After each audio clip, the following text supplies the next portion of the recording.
Breaking news చూస్తున్నాం. నటి శ్రీరెడ్డి ఎంతటి కాంట్రవర్షియల్ యాక్ట్రెస్ మీకు అందరికి తెలిసిందే.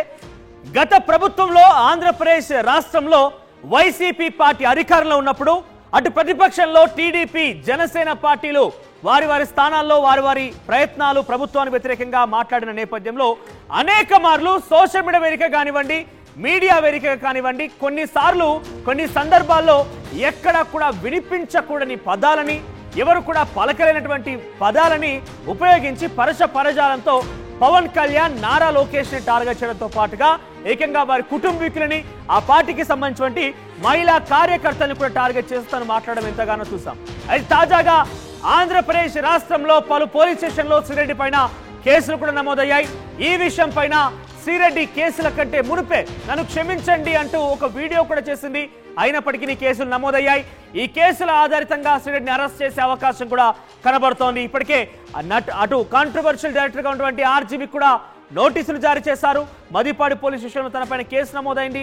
19న విచారణకు రావాలని ఇప్పటికే నిన్న పోలీసులు వచ్చి నోటీసు కూడా ఇచ్చారు. ఇక అదే తరహాలో శ్రీరెడ్డి కూడా నోటీసులు జారీ అరెస్ట్ చేసే అవకాశం ఉన్న నేపథ్యంలో ముందుగానే ఆవిడ కొంత అలర్ట్ అయ్యారేమో కానీ పవన్ కళ్యాణ్ నారా లోకేష్ ని ఉద్దేశించి అన్నా నన్ను క్షమించండి, నేను తప్పుగా చేశాను, ఇక మీదట ఇలా ప్రవర్తించను, నన్ను దయచేసి క్షమించండి, నన్ను నా కుటుంబాన్ని కాపాడండి, నేను వీర మహిళల్ని, టీడీపీ తెలుగు కార్యకర్తల్ని, మహిళా నాయకురాల్ని ఇబ్బంది పెట్టాను, నన్ను దయచేసి కాపాడండి అంటూ తాను ఒక బహిరంగ లేఖను విడుదల చేసింది. ఒకసారి లేఖకు సంబంధించిన అంశాన్ని మనం చూసే ప్రయత్నం చేద్దాం. ఒకసారి ఆ లేఖను మీకు చూపిస్తాను. అన్నా నన్ను క్షమించండి అని చెప్పినటువంటి ఆ లేఖకు సంబంధించి ఒకసారి మీకు ఆ లేఖను చదివి వినిపిస్తాను. సో ఒకసారి ఫస్ట్ నుంచి పీసీఆర్. సో అన్నా నన్ను క్షమించండి అంటూ తను మెన్షన్ చేస్తూనే కొంత ప్రాధేయపడుతూ, అంటే కొంత ఆవిడ నమస్కరిస్తూ ప్రార్థిస్తున్నట్టుగానే తన వ్యాఖ్యలు ఉన్నాయి. ఇక్కడ మీరు చూడొచ్చు. 5% ఫ్రెండ్స్, ఈ విషయాన్ని అనేక వీడియోస్లో కూడా చెప్పాను. అంటే మీ కమ్యూనిటీ వాళ్ళే నాకు చుట్టాలుగా ఉన్నారు. నేను వాస్తవానికి గోదావరి జిల్లాకు సంబంధించిన అమ్మాయి అయినప్పటికీ విజయవాడలో ఎక్కువగా ఉన్నాను, విజయవాడతోనే నా కనెక్టివిటీ ఎక్కువగా ఉంది. సో ఇప్పటికే చాలామంది మా కుటుంబం శోభిస్తోంది, మా కుటుంబం చాలా ఇబ్బంది పడుతోంది, అనేక రకాలుగా ఈ రకమైన మాటలు మాట్లాడిన గాను చాలా ఇబ్బంది కూడా పడ్డాను. సో మీడియాలో, సోషల్ మీడియాలో ఇకపై ఎక్కడ కూడా నేను మాట్లాడదలుచుకోలేదు.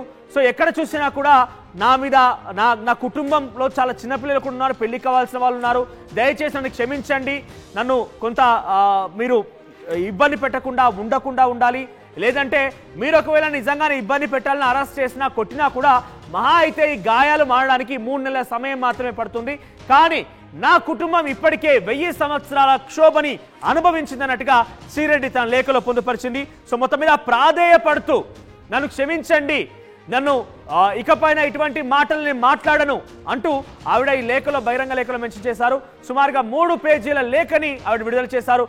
మరిన్ని అప్డేట్స్ ప్రతినిధి కృష్ణమోహన్ అందిస్తారు. కృష్ణమోహన్, ఇప్పటికే కాంట్రవర్షియల్ డైరెక్టర్ ఆర్జీవీకి నోటీసులు అందాయి. ఇదే కేసు విషయంలో ఐటీ చట్టం ప్రకారంగా వ్యూహం సినిమా ప్రమోషన్లో మాట్లాడిన మాటలు ఆయనకు సంచలనంగా మారాయి. తాజాగా శ్రీరెడ్డి గత ప్రభుత్వంలో ఎటువంటి వ్యాఖ్యలు చేసింది, ఎటువంటి పరజాలను ఉపయోగించి లోకేష్ పవన్ కళ్యాణ్ని కొంత తిట్టిందనేది మనం చూసాం. ఇప్పుడు తాజాగా తను ప్రాధేయపడుతూ నన్ను కాపాడండి, సేవ్ మీ అన్నట్టుగా ఆవిడ మెన్షన్ చేస్తూ ఒక బహిరంగ లేఖ విడుదల చేసింది.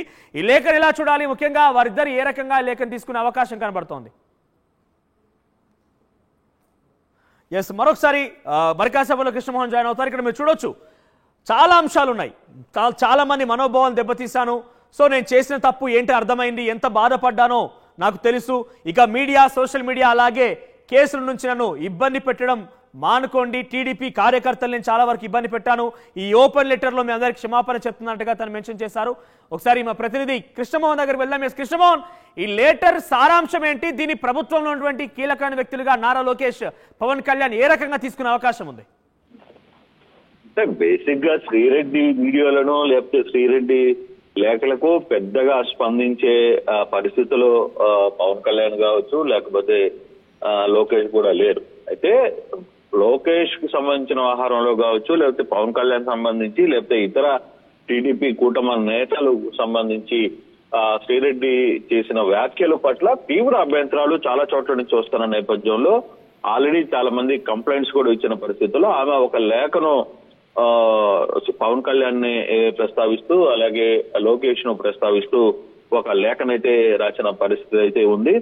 ఇప్పటికే ఆమె పలుసార్లు సారీ చెప్పిన పరిస్థితిని మనం చూసాం. ఈ మధ్య కాలంలో కూడా 2-3 ఫిర్యాదులుగా ఆమె సారీ చెప్తూ క్షమాపణలు చెప్తూ వీడియోను కూడా రిలీజ్ చేసిన నేపథ్యంలో ఒక లేఖను అయితే ఆమె విడుదల చేసింది. దీంట్లో నారా లోకేష్, పవన్ కళ్యాణ్లకు శ్రీరెడ్డి రాయడం, నేను గోదావరి జిల్లాలో పుట్టాను, నాకు విజయవాడతో మంచి సంబంధాలు ఉన్నాయి, అమ్మానాయలు టీడీపీకి గతంలో ఓటేసిన పరిస్థితి ఉంది, ఇప్పటికీ మీ పార్టీ కార్యకర్తలకు, మీడియాకు, జనసేన వీరమహిళలకు, వారి కుటుంబ సభ్యులకు సారీ చెప్పాను, నేను ఎంతమందిని బాధ పెట్టానో గత 10 రోజులుగా జరుగుతున్న పరిణామాలు చూసిన తర్వాత నేను మాట్లాడిన భాష ఏదైతే ఉందో అది చాలా జుగుప్సాకరమైన భాషను మాట్లాడాను, నేను తప్పు చేశాను, పెద్ద మనసు చేసుకుని ఈ తెలుగు అమ్మాయిని క్షమించండి అని ఆయన చెప్తూ ఆమె గత 1 వారం రోజులుగా నాకు తిండి లేదు, నిద్రపోవట్లేదు, కేవలం నా మీద శిక్ష కంటే నా ఇంట్లో కొంతమంది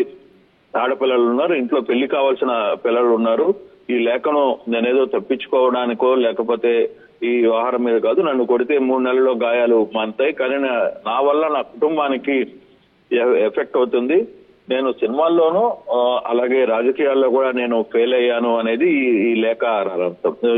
ఈ సారాంశంలో ప్రత్యేకంగా పవన్ కళ్యాణ్, నారా లోకేష్ కు అలాగే జనసేన, తెలుగుదేశం కార్యకర్తలకు క్షమాపణ చెప్తూనే చిరంజీవి, నాగబాబులకు కూడా లేఖలో ఒకసారి చెప్పిన పరిస్థితి అయితే ఉంది. మరోవైపు షర్మిల, వైఎస్ షర్మిలకు సునీత కూడా ఆమె క్షమాపణ చెప్పిన పరిస్థితి అయితే ఉంది. అంటే బేసిక్ గా దీంట్లో ఒకటైతే చాలా క్లియర్ గా అర్థమవుతుంది మనోజ్, తాను చేసిన తప్పులు, తాను భాష ఏదైతే, తాను వాడిన భాష ఏదైతే ఉందో ఆ భాష ఎంతమందిని ఇబ్బందులు గురి చేసే, ఎంతమంది మానసిక క్షోభను అనుభవించారో అనేది ఇప్పుడు నేను కూడా అనుభవిస్తున్నాను అనేది ఆ లేఖలో సారాంశం. అయితే ఇప్పుడున్న పరిస్థితుల్లో మరి ఈ లేఖను పవన్ కళ్యాణ్ చదివి క్షమాపణ చెప్తారా, లేకపోతే భయపడింది, తన పైన కేసులు అవుతాయి, ఇబ్బంది పడుతోందనే అంశం తనకు ముందస్తుగా గ్రహించింది కాబట్టి కొంత వేడుకుంటూ నాకు క్షమించండి అన్నట్టుగానే శ్రీరెడ్డి ఈ లేఖని, బహిరంగ లేఖని విడుదల చేసింది అనుకోవాలా? అంటే గతంలో తన మాటలు చూస్తే, గతంలో తన మాటలకి ఇప్పుడు ఈ లేఖకి మాత్రం ఏ మాత్రం పొంతన కూడా లేదు. గతంలో ఏ రకంగా దూషించిందో చూసాం. కొన్ని పరజాలం అసలు మీడియాలో కానివ్వండి, ఎక్కడ కూడా కొన్ని సందర్భాల్లో ఉపయోగించిన పదాలను కూడా తను వాడారు. ఇప్పుడు ప్రాధేయపడుతూ రాస్తున్నారు. డెఫినెట్ గా ఆ భయం అనేది కొంత, అంటే ఎప్పటికైనా ఎక్కడైనా కూడా గతంలో కూడా చాలా మంది శ్రీరెడ్డికి చాలా మంది సూచించిన సందర్భం కూడా ఏంటంటే ఒక లిమిట్ ఉంటది, ఎక్కడైనా ఒక గీత, సరిహద్దుల విమర్శలకు కావచ్చు, ఇంకోటి కావచ్చు, ఒక గీత, ఒక లైన్ ఆఫ్ మోడ్ ఉంటుంది. అది దాటి ప్రవర్తించినప్పుడు ఇటువంటి సందర్భాలే, ఇటువంటి ఇష్యూనే ఎదుర్కోవాల్సిన పరిస్థితి. అది ఎవరికైనా కావచ్చు, శ్రీరెడ్డికే కావచ్చు, లేకపోతే ఇంకొకరికి కూడా కావచ్చు, ఎవరికైనా కూడా ఆ లైన్ లో దాటకూడదు అనేది చాలా క్లియర్ గా చూడాల్సిన పరిస్థితి. ఆమె గతంలో ఏదైతే భాషను వాడారో ఇప్పుడు జరుగుతున్న పరిణామాలు, దాదాపుగా 15 రోజులుగా రాష్ట్రంలో జరుగుతున్న పరిణామాలు, దాదాపుగా గతంలో విచ్చలవిడిగా మాట్లాడిన ప్రతి ఒక్కరు ఇప్పుడు కేసులు ఎదుర్కొంటున్నారు, పోలీసు అరెస్ట్ చేస్తోంది, చాలా ఇబ్బందులు ఎదుర్కొంటున్న పరిస్థితుల్లో ఇది చివరికి తన మీద కూడా కంప్లైంట్స్ ఇచ్చారు కాబట్టి ఇది తన దగ్గరికి ఎప్పుడు వస్తుందా అనే భయం శ్రీరెడ్డిలో మొదలైంది. ఆ భయమే ఇప్పుడు 10 రకాలుగా వీడియోల ద్వారానో లేఖల ద్వారానో ఆమె పవన్ కళ్యాణ్ కు సారీ చెప్పడం, అలాగే లోకేష్ కి సారీ చెప్పడం, చిరంజీవికి సారీ చెప్పడం, ఇట్లాంటి తదితర అంశాల మీద ఆమె సారీ చెప్పే ప్రయత్నాన్ని విస్తృతంగా చేస్తోంది. కానీ దీన్ని పార్టీ దాన్ని పట్టించుకుంటుందా లేదా అనే విషయాలు పక్కన పెడితే, కానీ ఇప్పుడైతే శ్రీరెడ్డిలో కొంత మార్పు అయితే వచ్చింది. తాను చేసిన తప్పులు, తాను వ్యవహరించిన తీరు పట్ల ఇప్పుడు ఆమె పూర్తిగా కూడా ఒక అవగాహనకు వచ్చింది. ఆ అవగాహనలోనే నన్ను క్షమించండి, నన్ను వదిలేయండి అనేది ఆమె పబ్లిక్ గా కోరుకుంటుంది. దీంట్లో ఇంకా నన్ను ఇంతకంటే ఇబ్బంది పెడితే నేను చేయగలిగింది ఏం లేదు, నేను సారీ చెప్పాను గతంలో, మళ్ళీ చెప్తున్నాను అని చెప్పి మనం మాట్లాడుతూ తనకున్న ఇబ్బందుల్ని, తన ఇంట్లో కొన్ని కుటుంబాలు ఉన్నాయి, నా వల్ల నా ఫ్యామిలీ ఇబ్బంది పడిపోతుంది, మరి ఇదే విషయం గతంలో ఈమె మాట్లాడిన మాటల వల్ల చాలా మంది ఇబ్బందులు పడ్డారు కదా, అప్పుడు వాళ్ళందరూ మహిళలు కదా, వాళ్ళందరూ అధికారులు కదా, వాళ్ళ కుటుంబాలు లేవా అనే ప్రశ్న కూడా ఉదయిస్తుంది కదా డెఫినెట్ గా. సో ఎప్పుడైనా సరే ఒక భాష మాట్లాడేటప్పుడు ఒక పరిధి ఉండాలి, ఒక పరిమితి ఉండాలి అనేది చాలా మంది చెప్తే, ఎందుకంటే ఆ విషయంలోనే ఇప్పుడు ఈ వ్యవహారంలో ఇప్పుడు జరుగుతున్న పరిణామాల్లో శ్రీరెడ్డికి చాలా లేటుగా అసలు విషయం అర్థమైందని మనం అనుకోవాలి. కానీ ఇది పోలీసులు ఈ లేఖల వల్ల లేకపోతే వీటి వల్ల ఆమెను విడిచిపెడతారనే అవగాహన అయితే కనపడడం లేదు. డెఫినెట్ గా కొంత ఇబ్బందికరమైన అంశాలు శ్రీరెడ్డి ఎదుర్కోవాల్సిన పరిస్థితి అయితే ఉండబోతుంది అనేది అర్థమవుతుంది. రైట్ కృష్ణమోహన్. సో బేసిక్ గా మనం తరచుగా ఒక పదం వింటూనే ఉంటాం ఫ్రెండ్స్ సర్కిల్లో కావచ్చు ఇంకెక్కడైనా కూడా, ఏంటంటే ఫ్లేట్ ఫిరాయించిందని. ఇంతకీ ఫ్లేట్ ఫిరాయించడం అంటే ఏంటి అనేది ఇప్పుడు మనం శ్రీరెడ్డి మాటలు కూడా వింటాం. ఎందుకంటే ఇప్పుడు మనం చూసేటువంటి ఈ లెటర్లో చాలా మంది కూడా కొంతమంది కామెంట్స్ చేసే అవకాశం కూడా ఉంది. ఫ్లేట్ ఫిరాయించిందని ఏకంగా గతంలో నారా లోకేష్ పవన్ కళ్యాణ్ని కొన్ని సందర్భాల్లో ఎవరు కూడా ఉపయోగించినటువంటి పదాలని ఉపయోగించి ఆ మహిళల్ని, ఆ పార్టీకి సంబంధించినటువంటి మహిళా కార్యకర్తల్ని, ఆ నాయకుల్ని, ముఖ్యంగా వారి కుటుంబీకులను, కొన్ని సందర్భాల్లో అయితే పవన్ కళ్యాణ్కి సంబంధించినటువంటి కుటుంబీకులని ఏ రకంగా శ్రీరెడ్డి మీడియాలోకి లాగింది, ముఖ్యంగా తన మాటల్లో ఏ రకంగా కించపరిచింది, దూషించిందో చూసాం. ఇప్పుడు 2-3 రోజుల క్రితం నుంచి కూడా శ్రీరెడ్డి పైన కేసులు నమోదుపోతూ వస్తున్నాయి. త్వరలోనే శ్రీరెడ్డి అరెస్ట్ అనే వార్త పెద్ద ఎత్తున ప్రచారంలో ఉన్న నేపథ్యంలో అన్నా నన్ను క్షమించండి అంటే పవన్ కళ్యాణ్, నారా లోకేష్తో పాటుగా వైఎస్ జగన్మోహన్ రెడ్డికి వ్యతిరేకంగా ఇప్పుడు ఏదైతే బాబాయ్ కేసు ఉందో ఆ బాబాయ్ కేసు సంబంధించిన అంశంలో షర్మిలాని కానివ్వండి, సునీతను ఉద్దేశించి కూడా కానీ గతంలో దూషించిన సందర్భం కూడా ఉంది. అయితే ఇప్పుడు వీరందరికీ ఒక్కసారిగా క్షమించండి అంటూ తను హోల్ అండ్ సోల్ గా ఒక బహిరంగ లేఖను విడుదల చేసింది. ఒకసారి లేఖను మనం చూద్దాం. కొన్ని పాయింట్స్ మీకు ఇందులో ఎక్స్ప్లెయిన్ చేసే ప్రయత్నం చేస్తాను.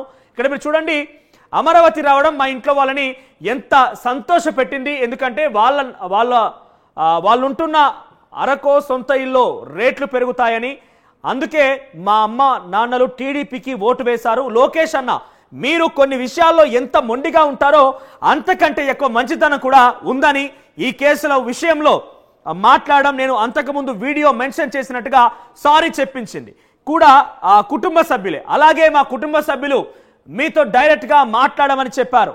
అయినా నాకంత స్థాయి లేదు, అందుకే ఈ ఓపెన్ లెటర్ అన్నా నేను మీ పార్టీని, కార్యకర్తల్ని, మీ అధికారులని, మీ అనుబంధ మీడియా సంస్థల్ని, జనసేన మీడియా వీర మహిళల్ని, వారి కుటుంబ సభ్యులని ఆల్రెడీ అయింది. ఇప్పుడు నేను నిజంగా చెప్తున్నా, ఒక వెంకటేశ్వర స్వామి భక్తురాలిగా ప్రమాణం చేసి చెప్తున్నాను, మా కులదైవం కూడా ఇంతమంది మనోభావాలు జుగుప్సాకరమైనటువంటి భాషలో నేను మాట్లాడి తప్పు చేశాను.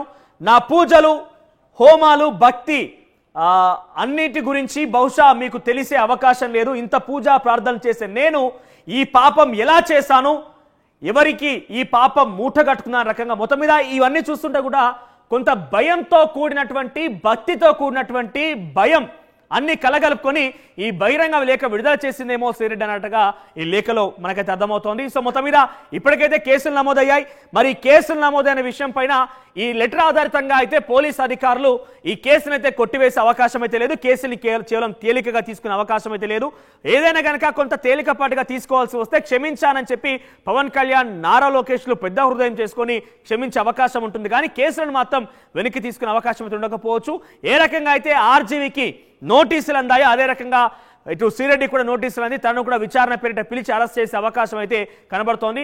మరి లేఖపైన అటు రాజకీయాల్లో ఎటువంటి చర్చ కొనసాగుతోంది, ఆ తర్వాత పవన్ కళ్యాణ్, నారా లోకేష్ రియాక్షన్స్ ఏంటి అనేది మాత్రం కొంత మనకు తెలియాల్సింది. ఎందుకంటే లేఖ విడుదల చాలా తక్కువ సమయం కావస్తోంది. ఇప్పటికి ఎవరైతే రియాక్ట్ కాలేదు, ఒకవేళ రియాక్ట్ అయితే వాళ్ళ రియాక్షన్ ఎలా ఉంటాయో మాత్రం చూడాల్సిన అవసరం అయితే ఉంది.